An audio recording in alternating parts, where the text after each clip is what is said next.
विशाल पेड़ था। उस पर खूब स्वादिष्ट फल उगे रहते। उसी पेड़ पर एक बदन रहता था, बड़ा मस्त कलंदर। जी भरकर फल खाता, डालियों पर झूलता और कूदता फांदता रहता। उस बंदर के जीवन में एक ही कमी थी कि उसका अपना कोई नहीं था। माँ बाप के बारे में उसे कुछ याद नहीं था, न उसके कोई भाई था और न कोई बहन जिनके साथ वह खेलता। उस क्षेत्र में कोई और बंदर भी नहीं था जिससे वह दोस्ती गांठ पाता। एक दिन वह एक डाल पर बैठा नदी का नजारा देख रहा था कि उसे एक लंबा विशाल जीव उसी पेड़ की ओर तैरकर आता नजर आया। बंदर ने ऐसा जीव पहले कभी नहीं देखा था। उसने उस विचित्र जीव से पूछा, अरे भाई, तुम क्या चीज हो? विशाल जीव ने उत्तर दिया, मैं एक मगरमच्छ हूँ। नदी में इस वर्ष मछलियों का अकाल पड़ गया है। बस भोजन की तलाश में घूमता घूमता इधर आ निकला हूँ। बंदर दिल का अच्छा था।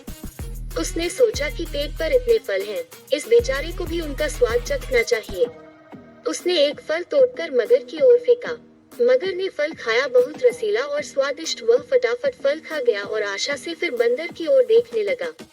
बंदर ने मुस्कुराकर और फल फेंके।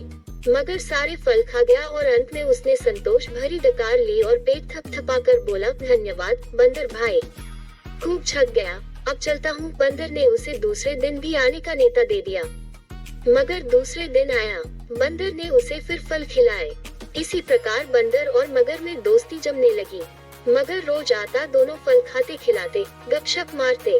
बंदर तो वैसे भी अकेला रहता था। उसे मगर से दोस्ती करके बहुत प्रसन्नता हुई। उसका अकेलापन दूर हुआ। एक साथी मिला, दो मिलकर मौज मस्ती करे तो दुगना आनंद आता है। एक दिन बातों बातों में पता लगा कि मगर का घर नदी के दूसरे तट पर है, जहाँ उसकी पत्नी भी रहती है। यह जानते ही बंदर ने उलाहन दिया, मगर भाई, तुमने इतने दिन मुझे भाभी जी के बारे में नहीं बताया। मैं अपनी भाभी जी के लिए रसीले फल देता। तुम भी अजीब निकट्टू हो, अपना पेट भरते रहे और मेरी भाभी के लिए कभी फल लेकर नहीं गए। उस शाम बंदर ने मगर को जाते समय ढेर सारे फल चुन चुन कर दिए। अपने घर पहुंचकर मगरमच्छ ने वह फल अपनी पत्नी मगरमच्छनी को दिए। मगरमच्छनी ने वह स्वाद भरे फल खाए और बहुत संतुष्ट हुई। मगर ने उसे अपने मित्र के बारे में बताया। पत्नी को विश्वास न हुआ। वह बोली, जाओ, मुझे बना रही हो। बंदर की कभी किसी मगर से दोस्ती हुई है? मगर ने यकीन दिलाया, यकीन करो भाग्यवान, वरना सोचो यह फल मुझे कहाँ से मिले। मैं तो पेट पर चने से रहा। मगरनी को यकीन करना पड़ा।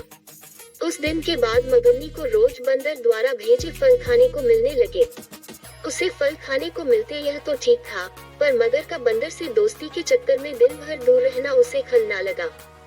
खाली बैठे बैठे ऊंच नीच सोचने लगी। वह स्वभाव से दुष्टा थी। एक दिन उसका दिल मचल उठा, जो बंदर इतने रसीले फल खाता है, उसका कलेजा कितना स्वादिष्ट होगा। अब वह चालें सोचने लगी। एक दिन मगर शाम को घर आया तो उसने मगरनी को कराहते पाया।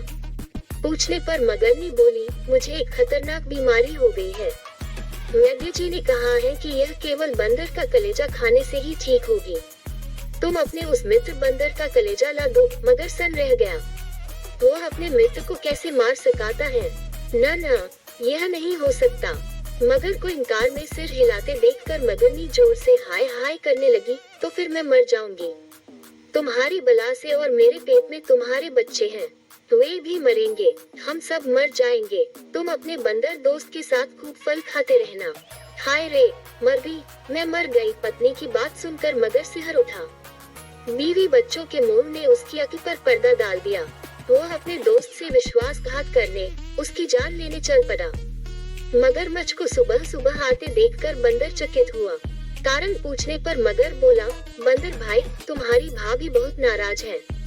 कह रही है कि देवर जी रोज मेरे लिए रसीले फल भेजते हैं, पर कभी दर्शन नहीं दिए, सेवा का मौका नहीं दिया। आज तुम न आए तो देवर भाभी का रिश्ता खत्म। तुम्हारी भाभी ने मुझे भी सुबह ही भगा दिया।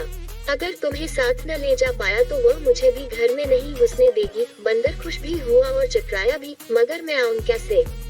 मित्र, तुम तो जानते हो कि मुझे तैरना नहीं आता। मगर बोला, उसकी चिंता मत करो, मेरी पीठ पर बैठो, मैं ले चलूंगा न तुम्हें। बंदर मगर की पीठ पर बैठ गया।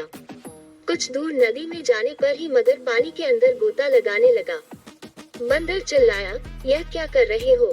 मैं डूब जाऊंगा, मगर हंसा। तुम्हें तो मरना है ही। उसकी बात सुनकर बंदर का माथा ठनका। उसने पूछा, क्या मतलब?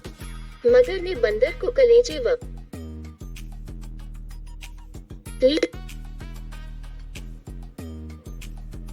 सारी बात बता दी। बंदर हक्का बक्का रह गया। उसे अपने मित्र से ऐसी बेईमानी की आशा नहीं थी। बंदर चतुर था, तुरंत अपने आप को संभाल कर बोला, वाह, तुमने मुझे पहले क्यों नहीं बताया? मैं अपनी भाभी के लिए एक तो क्या 100 कलेजे दे दूं। पर बात यह है कि मैं अपना कलेजा पेट पर ही छोड़ आया हूँ। तुमने पहले ही सारी बात मुझे न बताकर बहुत गलती कर दी है। अब जल्दी से वापस चलो ताकि हम पेट पर से कलेजा लेते चलें। देर हो गई तो भाभी मर जाएगी, फिर मैं अपने आप को कभी माफ नहीं कर पाऊंगा। आगे का मोटा मगरमच्छ उसकी बात सच मानकर बंदर को लेकर वापस लौट चला। जैसे ही वे पेड़ के पास पहुँचे, बंदर लपक कर पेड़ की डाली पर चढ़ गया और बोला, मूर्ख, कभी कोई अपना कलेजा बाहर छोड़ता है? दूसरे का कलेजा लेने के लिए अपनी खोपड़ी में भी भेजा होना चाहिए। अब जा और अपनी दुष्ट बीवी के साथ बैठकर अपने कर्मों को रो। ऐसा कहकर बंदर तो पेड़ की टहनियों में लुप्त हो गया और अकी का दुश्मन मगरमच्छ अपना माथा पीटता हुआ लौट गया। सीख वही 1, दूसरों को धोखा देने वाला स्वयं धोखा खा जाता है। 2, संकट के समय बुद्धि से काम लेना चाहिए।